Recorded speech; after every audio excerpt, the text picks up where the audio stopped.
All right, welcome back. We continue live here at Pittsburgh CW. Bob Pompeani, Paul Zeise. Paul, I want to ask you about Chris Archer, who today got a 5-game suspension, which essentially means he'll miss one start, although he has appealed it.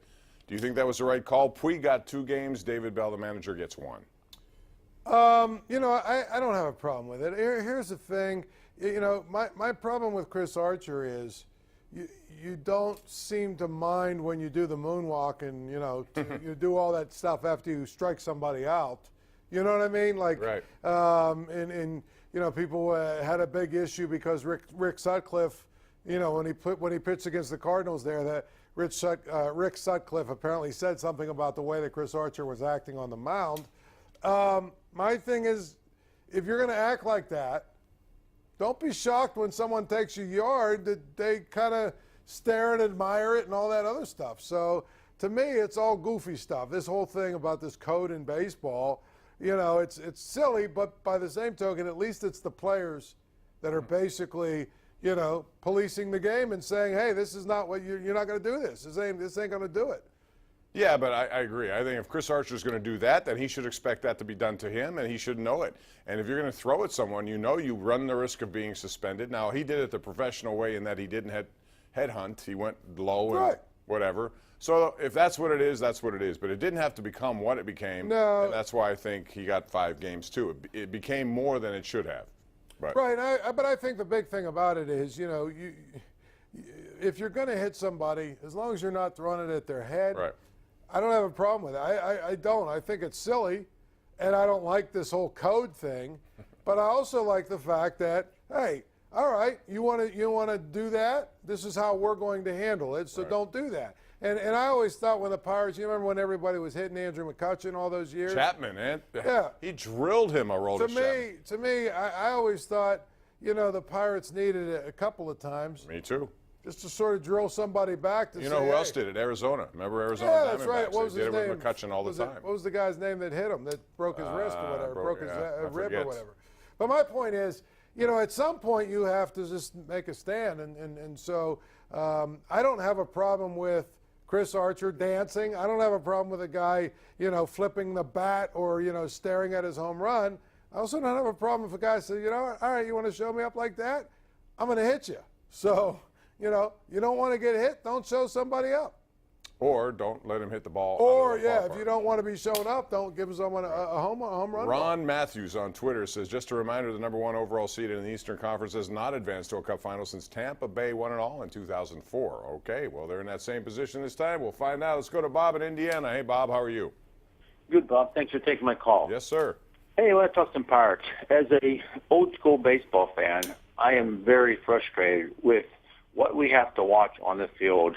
Second, AA, 3A ball players instead of some good season guys. And, you know, instead of throwing 15 or 20 million in his ski slopes, nothing needs to start putting the money into the team. You know, what would it took for him to keep Jordy Marshall for another year for 6 or 7, 8 million, whatever? Well, he only got $3 million in Detroit, but I don't think they just felt that it was time for a change there.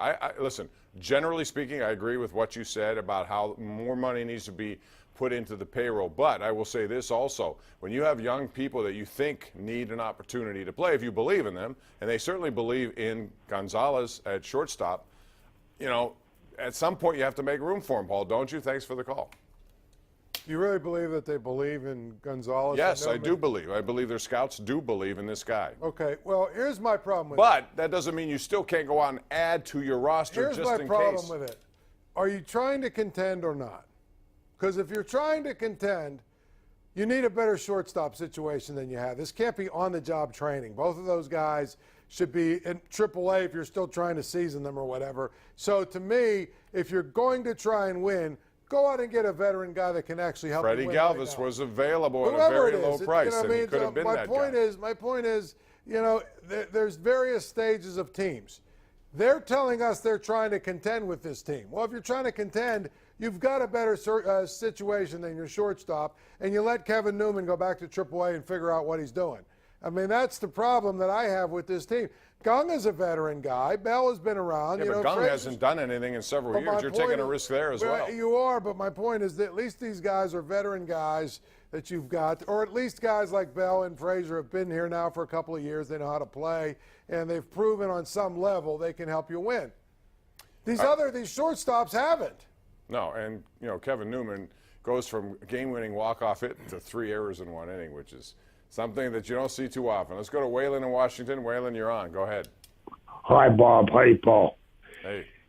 Hey, briefly, because I know you guys got no time, but, I got out this weekend, did a little golf, and the flag stick was a problem with people like one and in, one and out, this foursome I was in.